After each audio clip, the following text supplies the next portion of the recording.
The Real McCoys, starring Walter Brennan, created by Irving Pincus. Want you to meet the family known as the Real McCoys. That's Grandpappy Amos, the head of the clan. He roars like a lion, but he's gentle as a lamb. And now here's Luke, who beams with joy since he made Mrs. Luke McCoy. From West Virginia they came to stay in sunny California. Oh, Grandpappy Amos and the girls and the boys of the family known as the Real McCoys.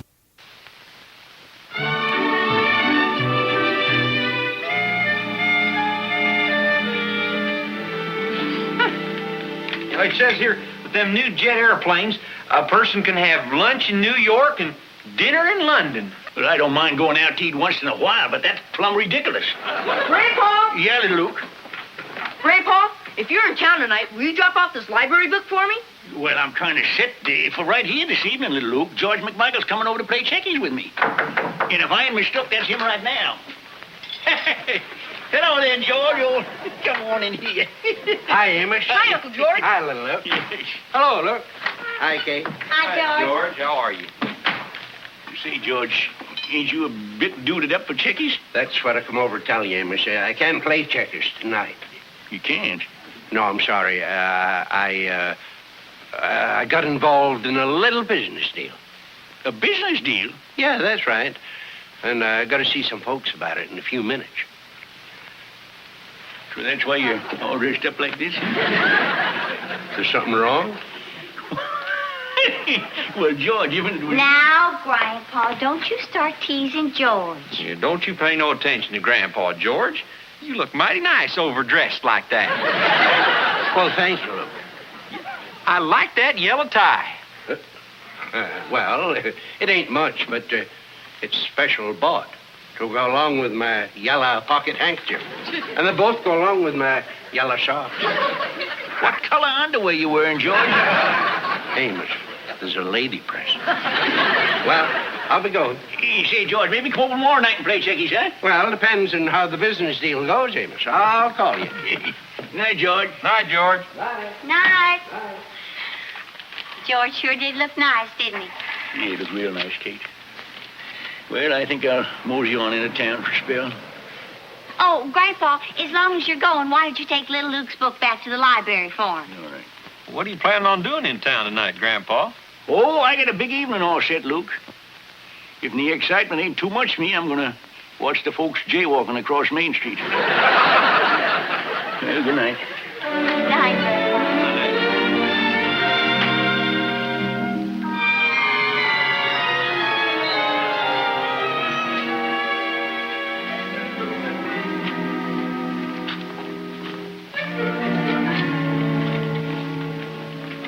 Well, good evening, Miss Feeney. Oh, good evening, Mr. McMichael. You're early this evening. Miss Feeney, Yes?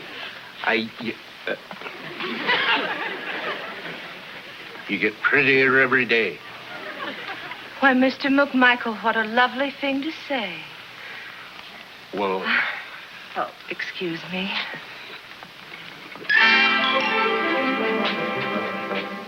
May I help you? Yes, ma'am. This book needs return. I'll take it.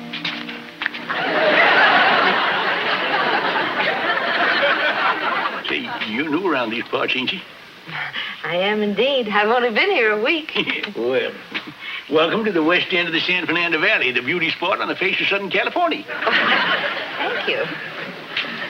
Amos McCoy at your service, ma'am. I'm Dorothy Feeney. Miss Feeney. My, that's a right pretty name. Feeney? No, Miss.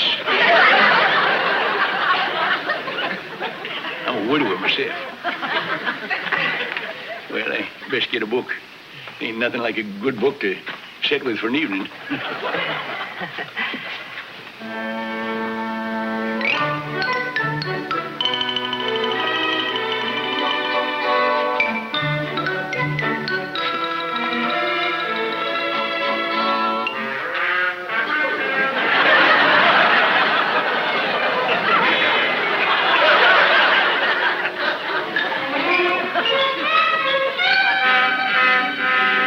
Howdy, George. well, hello, Amos. just dropped by to read up about something in this agricultural journal. You know, about that business deal I was telling you about. You don't say. See, that's a fetching picture of that girl in the bathing suit there, ain't it? Oh, that's Miss Crop Rotation of 1960. Well, she looks like the type's been around, all right. I see you two know each other. Oh, sure. Me and him's been each other's best friends for years. Ain't we, George? Yeah. Yeah, that's right, Amos. How nice. Mr. McMichael's been my most loyal customer. Would you believe it? This is the 5th evening in a row he's stopped by. Well, business matters take a lot of looking into. Excuse me. Quite a nice-looking girl, George. Who? You know who as well as I do. And I don't blame you a bit. Now, look here, Amos. What are you up to? Sitting here writing like you can read. Now, look, George. Me and you knows I has trouble with reading and writing, but Miss Feeney don't. Trouble reading and writing, huh? You can't do it at all. Well, if that ain't having trouble with it, what is? The Philosophy of the Early Greeks by Socrates. My goodness. Well, I thought I'd start out with something light. That's the edition in the original Greek. It's Greek, all right. You mean you actually read Greek? Oh, can't everybody? I'm amazed. Greek ain't any harder for him than English is. George, you ought to try these educating books. You'd probably be a whole lot more educating than them picture books you're reading there. Of course, it all depends on what kind of education you want. I'm warning you, Miss McCoy. I saw her first. Well, it's a public library, ain't it? So what if it is? Well, she's a public librarian, too, ain't she? And according to law, she's mine as much as yours. Minute, Amos McCoy, I've stood all...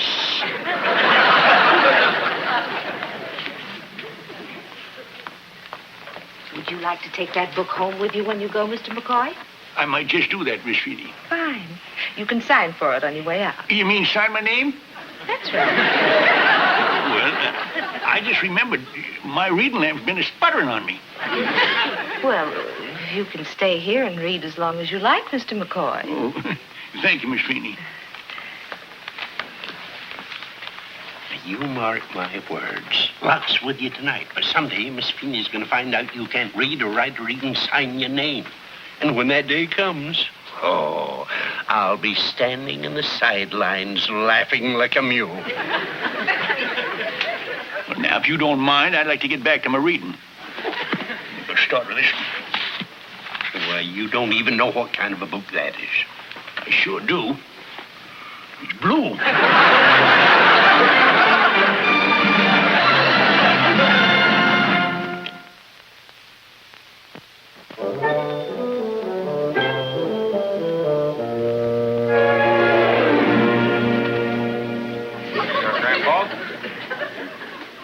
Thank you, Luke. It looks real good. Kate, you're next. Grandpa, I keep telling you, this ain't the way to learn how to sign your name. It's my name, Luke. Besides, I want to be sure to copy the best one. Well, you're sure going to an awful lot of trouble to please that library lady. I know what I'm doing. Now, come on, Kate, sign my name there, would you?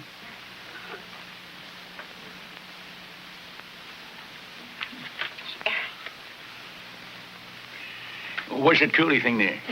Well, that's a Y. And that's an O, and that's an S. Sure got a lot of pretty letters in my name, ain't I?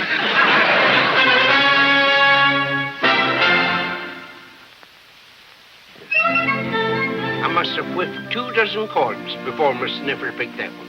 Oh, George, it's lovely. And the clerk said it was real going out perfume. So maybe you and me could... I might have known. Well, it's a nice little bottle you got there, Miss Feeney. Isn't that lovely? George gave it to me. Yeah?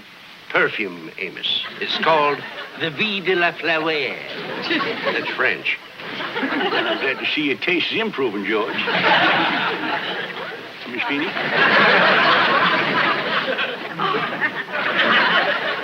My goodness. I don't know what to say. Well, you can use the big $3 size there to fill the little one, you see. 2 dears.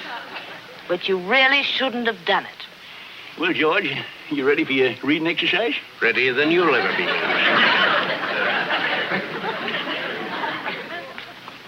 Miss Feeney, I was meaning to ask you, maybe... Hey, how about me walking you home to your boarding house after church? I have an idea. Why don't both of you walk me home? Both of you? Well, don't you think the sidewalk will be kind of overcrowded with George along, too? Now, listen, Amos. What are you butting in for? Since this is a library, I suggest we do a little reading. Quietly.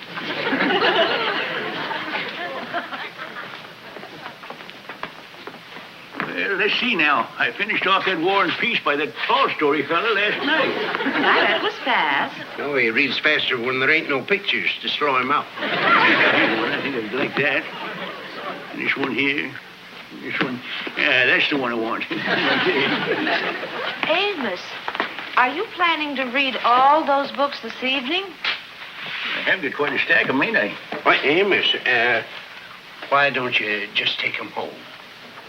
Well, now, I might just do that little thing, George. Fine, I'll make out a card and you can sign for them. Just wait. Now, what'd I do that for? Now I'm going to have to tell her I can't sign my name.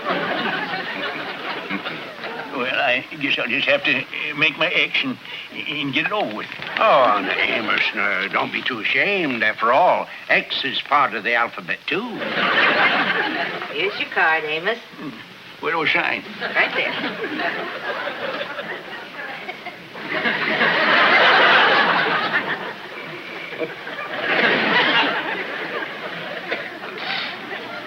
Yeah? What an unusual signature. Yeah, I'm kind of proud of it myself. Took real courage, Amos. I sign his name.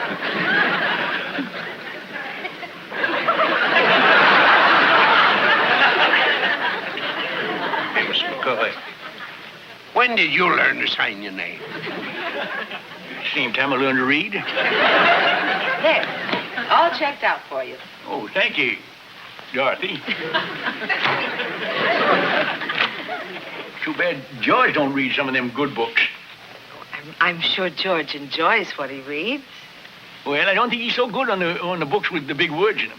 Well, at least I read well enough to obey signs. What do you mean? Up there. Oh. I never seen it. Oh! What are you laughing at, George? Oh, George is cracking up.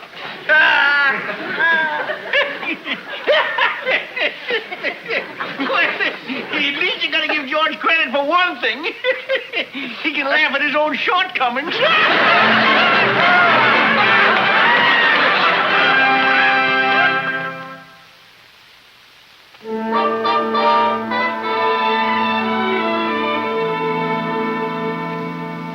Yep, old Teach used to say, rest his soul.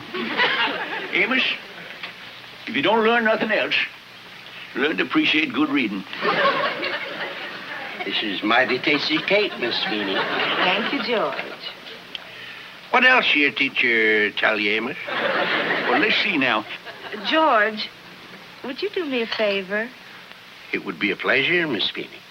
Would you go in and heat up some more water for the tea? The kettle's still on the stove. Oh, sure.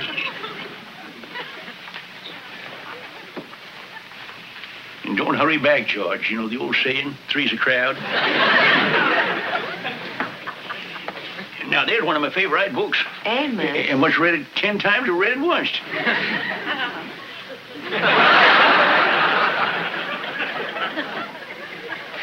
Amos, come sit here next to me. Don't mind if I do. Amos, you don't have to pretend with me. I'm your friend. Well, maybe only read it 3 or 4 times. Amos, Twice? dear Amos, it's no disgrace not to be able to read or write. You know? I know. How'd you find out? Remember that sign in the library? The one that took my hat off to? It says, no smoking. Oh, I see. That's what George was laughing at. Oh, Amos, don't take it so seriously. It really doesn't matter. I best be going now, Miss Feeney. Amos, please don't go. Oh, I think I'd better. 3's a crowd, you know. Now, Amos. Them books in my car, I'll drop them off tomorrow for them that can read. And you might tell George for me, he had the last laugh after all.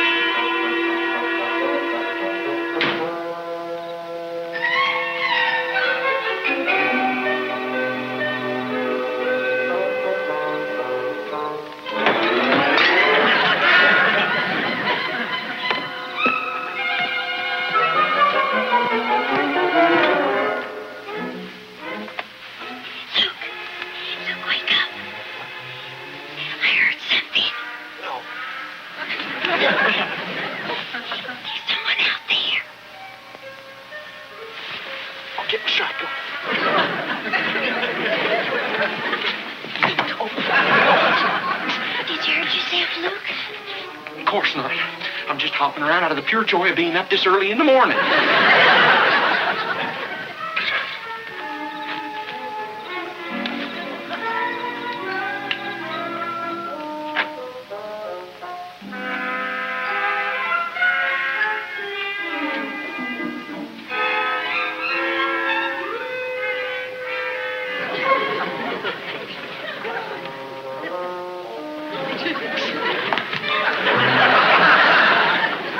Be prouder. Maybe a chicken thief.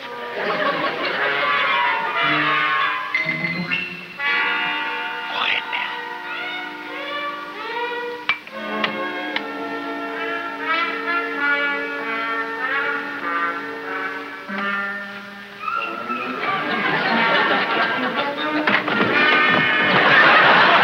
Hold the gun on him, Luke. He's a tiger. It's George McMichael. Where? You're holding him.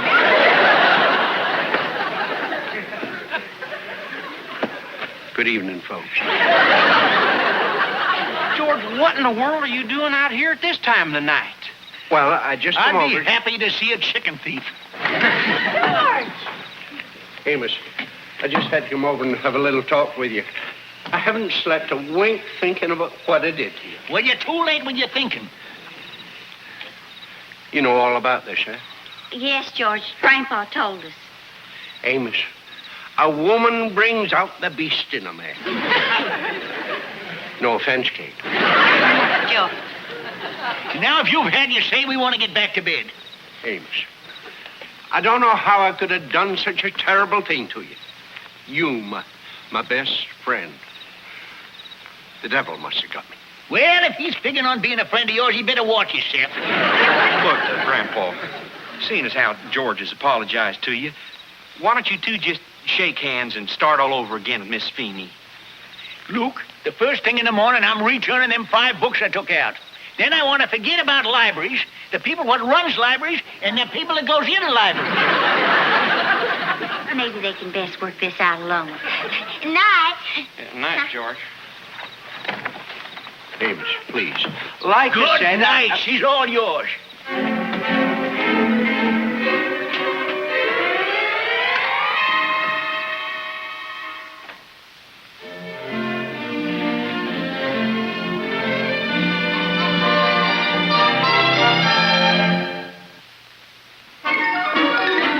you can add to that list being terribly tempered and cowardly. Oh, now, George.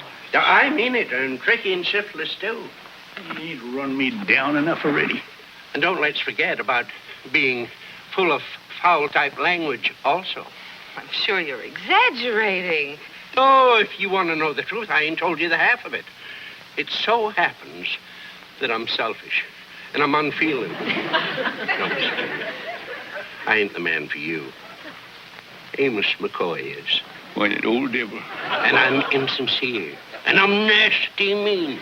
Don't forget to tell you snore in your sleep. Thank you. And I snore in my sleep.